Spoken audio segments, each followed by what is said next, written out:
के subject science का physics part से चैप्टर नंबर 8 जिसका नाम है मोशन। मोशन का ये पार्ट 1 है। इस पार्ट में हम चैप्टर के सभी कॉन्सेप्ट्स को समझेंगे, डिस्कस करेंगे।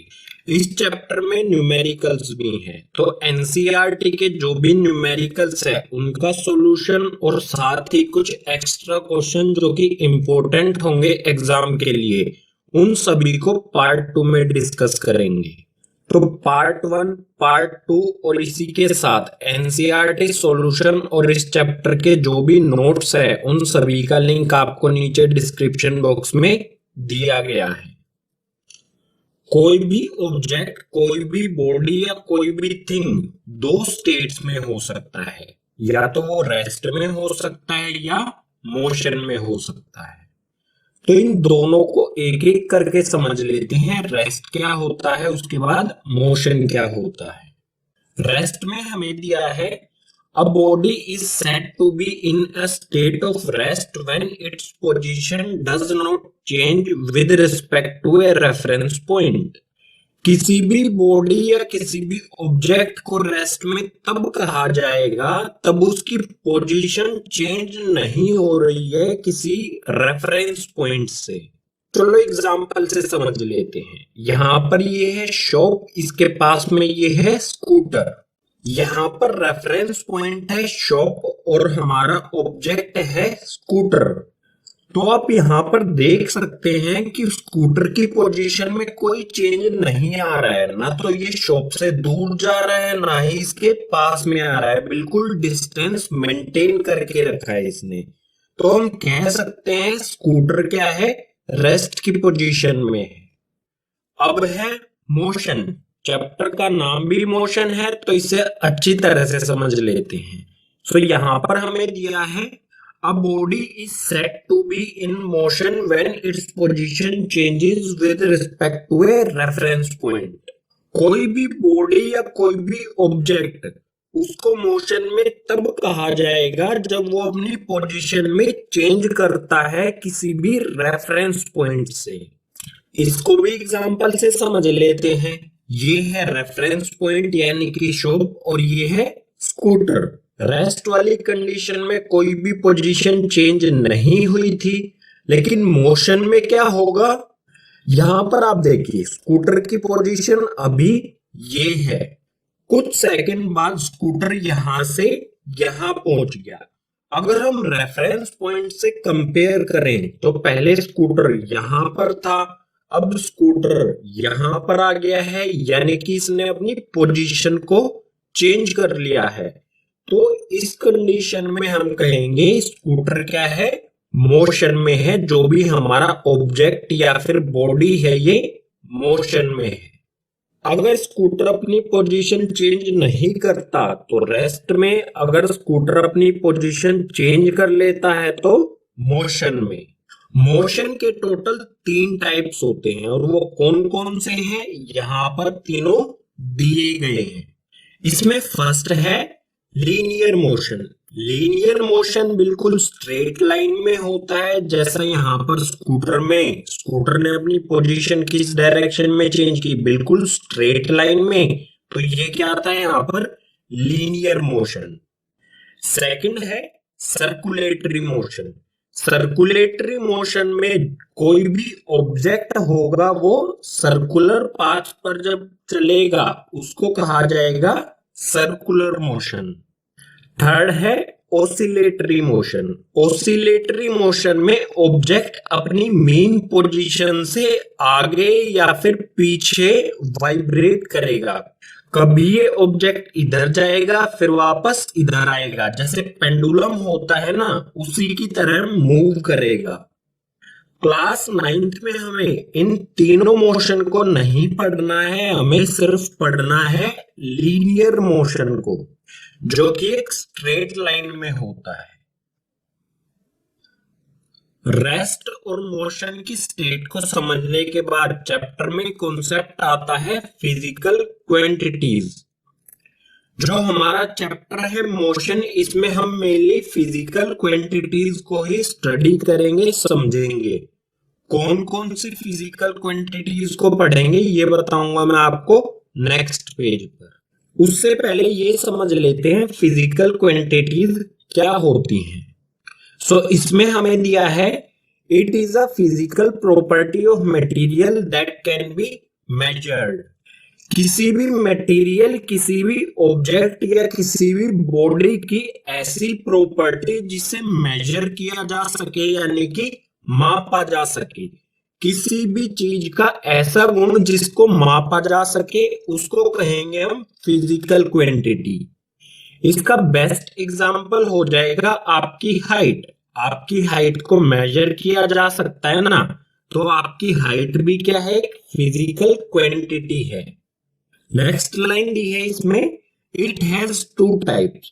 फिजिकल क्वांटिटी के दो टाइप्स होते हैं। इसमें फर्स्ट होता है स्केलर क्वांटिटी और सेकंड होता है वेक्टर क्वांटिटी। इसमें पहले स्केलर क्वांटिटी को समझ लेते हैं। इसमें हमें दिया है it is a physical quantity having only magnitude not direction. Scalar quantity ऐसी फिजिकल क्वांटिटी है जिसमें सिर्फ मैग्नीट्यूड होता है, डायरेक्शन नहीं होती है। अब आप कहेंगे मैग्नीट्यूड क्या होता है? मैग्नीट्यूड हमारी वैल्यू होती है। जैसे आपका मास हो सकता है, आपका मास मान लीजिए 30 किलोग्राम है, तो ये जो 30 किलोग्राम है इसी को कहा जाता है मैग्नीट्यूड। इसी तरह से मान लीजिए आपकी हाइट है 5 फीट, तो ये भी क्या हो गया, मैग्नीट्यूड हो गया। जो भी हमारी नंबर वाली वैल्यू होती हैं उनको ही कहा जाता है मैग्नीट्यूड। स्केलर क्वांटिटी में सिर्फ मैग्नीट्यूड होता है, किसी भी तरह की डायरेक्शन नहीं होती है। और डायरेक्शन ना होने का मतलब क्या होगा, डायरेक्शन का कोई भी अफेक्ट नहीं होता जो भी स्केलर क्वांटिटीज होती हैं उन पर। स्केलर क्वांटिटी के एग्जाम्पल की बात की जाए तो यहां पर हमें दिया है स्पीड और डिस्टेंस। स्पीड और डिस्टेंस जो है ये स्केलर क्वांटिटी है। अब देखते हैं वेक्टर क्वांटिटी। वेक्टर क्वांटिटी में हमें दिया है it is a physical quantity having both magnitude as well as direction. Vector quantity ऐसी फिजिकल क्वांटिटी है जिसमें मैग्नीट्यूड भी होता है और इसके साथ साथ डायरेक्शन भी होती है। ये हमें मैग्नीट्यूड दिया है। अगर इस मैग्नीट्यूड के साथ डायरेक्शन लगा दी जाए, डायरेक्शन कैसे, ईस्ट डायरेक्शन, ईस्ट कोई डायरेक्शन होती है, तो हमें यहां पर दिया है 48 किलोमीटर ईस्ट। हमें यहाँ पर मैग्नीट्यूड भी दिया गया है और एक डायरेक्शन भी दी गई है। तो जहां पर मैग्नीट्यूड भी हो और डायरेक्शन भी हो तो ऐसी क्वांटिटी को कहा जाता है वेक्टर क्वांटिटी। अगर वेक्टर क्वांटिटी के एग्जाम्पल की बात की जाए तो यहाँ पर दिया है velocity, acceleration, displacement, movement, force. ये सभी क्या है, वेक्टर क्वांटिटीज है। फिजिक्स में हम स्टडी करते हैं फिजिकल क्वांटिटीज को। मोशन चैप्टर में भी हम फिजिकल क्वांटिटीज को स्टडी करेंगे।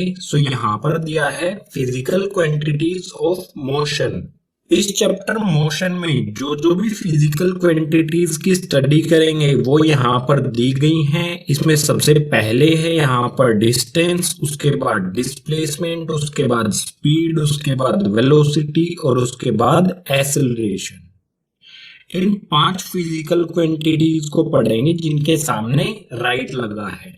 इसके अलावा जानेंगे यूनिफॉर्म मोशन और नॉन यूनिफॉर्म मोशन क्या होता है, ग्राफ जानेंगे। जो भी हमारी फिजिकल क्वांटिटीज हैं इनके बीच में ग्राफ कैसे बनेगा, और मोस्ट इंपोर्टेंट है इस चैप्टर में equations of motion. Next page से स्टार्ट करते हैं डिस्टेंस से। यहां पर दिया है डिस्टेंस। डिस्टेंस क्या होता है, the actual path length travelled by an object is called distance.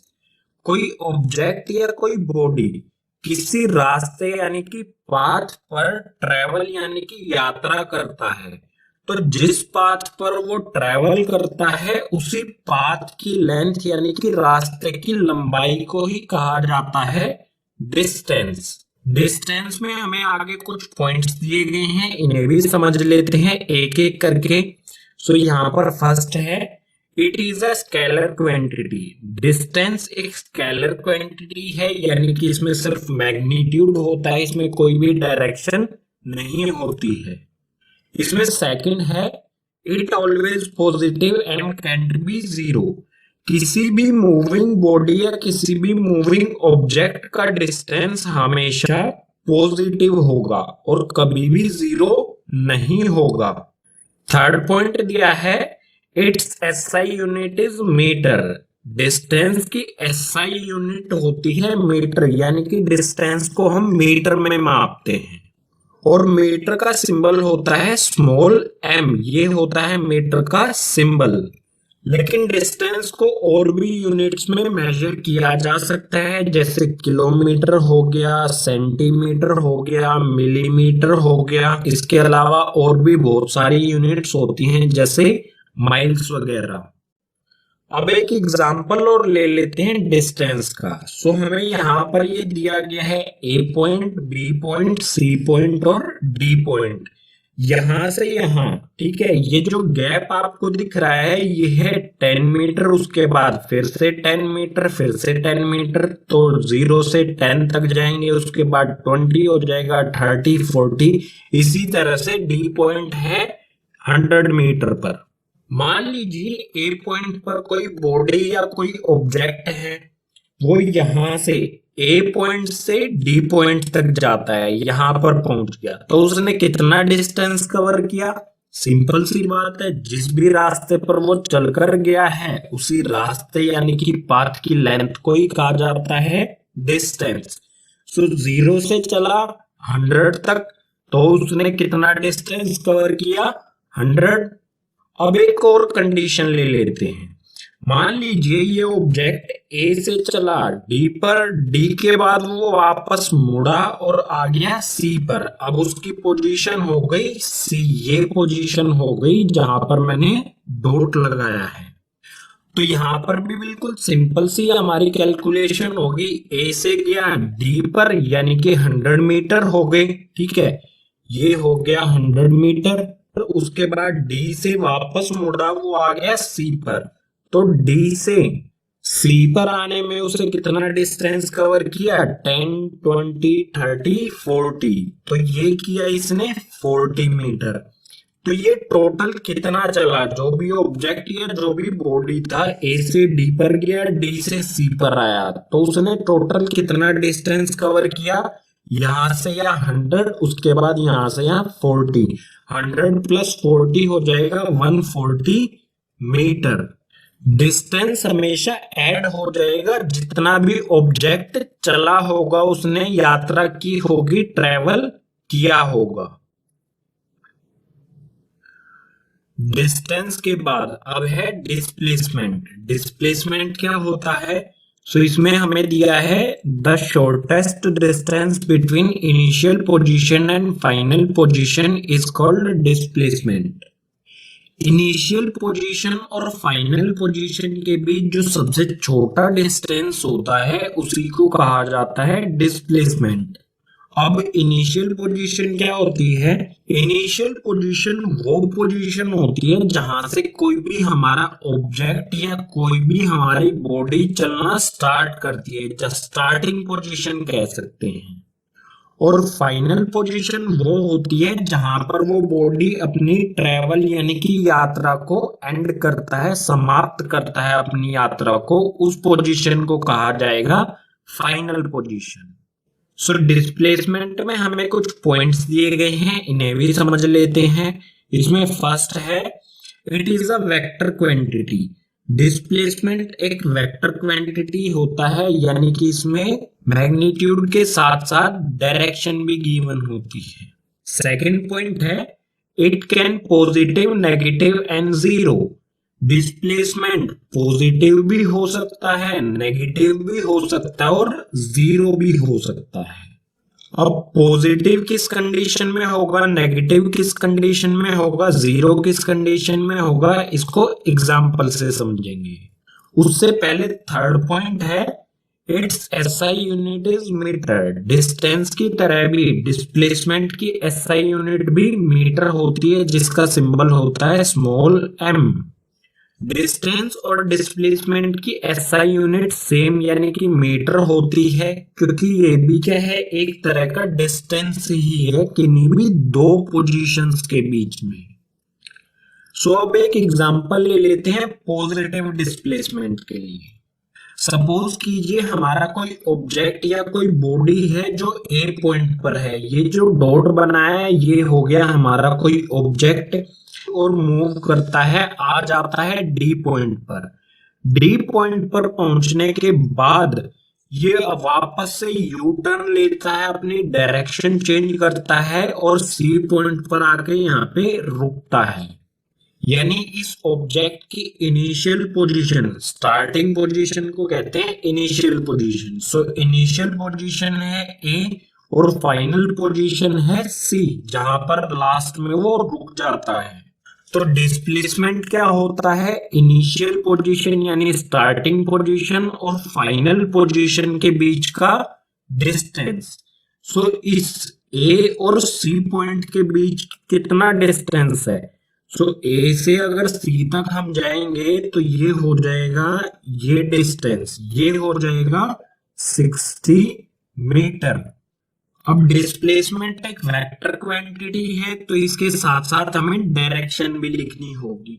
Direction क्या होगी, इनिशियल पोजीशन ये है, इनिशियल पोजीशन से किस साइड में है, ये कौन सी डायरेक्शन होती है, ये होता है ईस्ट, ये वेस्ट, ये नॉर्थ, ये साउथ। तो इसके साथ हम डायरेक्शन भी लिखेंगे। ये क्या हो जाएगा, 60 मीटर ईस्ट। सो ये हो गया हमारा डिस्प्लेसमेंट हमारे ऑब्जेक्ट का। अच्छा, डायरेक्शन कौन कौन सी होती हैं, ईस्ट वेस्ट नॉर्थ साउथ, ये चार डायरेक्शन तो सबको पता है, लेकिन इसके अलावा भी कोई डायरेक्शन होती है, डेफिनेटली होती हैं। जैसे अपवर्ड या डाउनवर्ड, ऊपर की ओर या नीचे की ओर, ये भी क्या है, डायरेक्शन ही है। फॉरवर्ड यानी कि आगे की ओर, बैकवर्ड यानी कि पीछे की ओर, ये भी डायरेक्शन है। तो सिर्फ चार ही डायरेक्शन नहीं होती, इसके अलावा भी डायरेक्शंस होती हैं। हम यहाँ पर ईस्ट की जगह पर लिख सकते थे अपनी मेन पोजीशन, यानी कि इनिशियल पोजीशन से किस साइड में है, ये राइट साइड में। सो हम ये भी लिख सकते थे 60 मीटर राइट। राइट और लेफ्ट भी क्या होती है, डायरेक्शन लेते हैं। अब एक और एग्जांपल ले लेते हैं, जीरो डिस्प्लेसमेंट। डिस्प्लेसमेंट जीरो कब होगा, सपोज कीजिए कोई ऑब्जेक्ट हमारा ए से चला, ये ऑब्जेक्ट हमारा ए से चला, ये गया डी पर, डी से वापस यू टर्न लिया और वापस से आ गया अपने ए पॉइंट पर, इसी पॉइंट पर आकर रुक गया। तो इनिशियल पोजीशन यानी कि स्टार्टिंग पोजीशन क्या थी, ए पॉइंट। फाइनल पोजीशन जहां पर वो आकर रुका, फाइनल पोजीशन भी क्या हो गई, ए पॉइंट। जब इनिशियल पोजीशन और फाइनल पोजीशन सेम हो तो डिस्प्लेसमेंट जीरो होता है। इससे कोई फर्क नहीं पड़ता कि ये यहां से यहां घूम के आया है, लेकिन उसकी पोजीशन से फर्क पड़ता है। हमेशा हमें डिस्प्लेसमेंट को कैसे मेजर करना है, इनिशियल पोजीशन और फाइनल पोजीशन के बीच में एक स्ट्रेट लाइन बना देनी है, और उस स्ट्रेट लाइन की लेंथ को ही कहेंगे हम डिस्प्लेसमेंट। सपोज कर लीजिए ये हमारा कोई पॉइंट है, ये पॉइंट मान लीजिए एक्स।